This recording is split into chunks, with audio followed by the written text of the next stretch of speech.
സുഹൃത്തുക്കൾക്കൊപ്പം ഒരു ചായ കുടിക്കാൻ പോയാലോ? പോകാം വീഡിയോയിലേക്ക്. ഞാനിന്നുള്ളത് തിരുവനന്തപുരം തമ്പാനൂർ KTDC ചൈത്രം ഹോട്ടലിനോട് ചേർന്ന് ആര്യാസിനടുത്ത് കാണുന്ന ചെറിയൊരു തട്ടുകടയിലാണ്.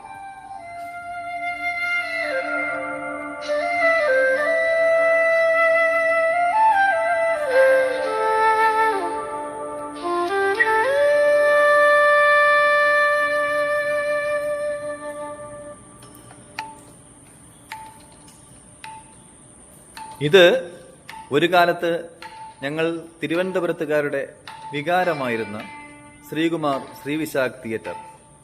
ഒരുപാട് മോഹൻലാൽ ചിത്രങ്ങളും മറ്റനവധി ചിത്രങ്ങളും റിലീസ് ചെയ്തിട്ടുള്ള സ്ഥലം. ക്ലാസുകൾ കട്ട് ചെയ്ത് റിസർവേഷൻ കിട്ടാതെ ടിക്കറ്റിന് അടികൂടിയതും ക്യൂ നിന്നതും എല്ലാം ഓർമ്മ വരുന്നു. പുതിയ ചിത്രങ്ങൾ റിലീസിന് വേണ്ടിയുള്ള റിനോവേഷൻ നടന്നു വരികയാണ്. എത്രയും പെട്ടെന്ന് പൂർത്തിയാകട്ടെ എന്ന് ആശംസിക്കുന്നു.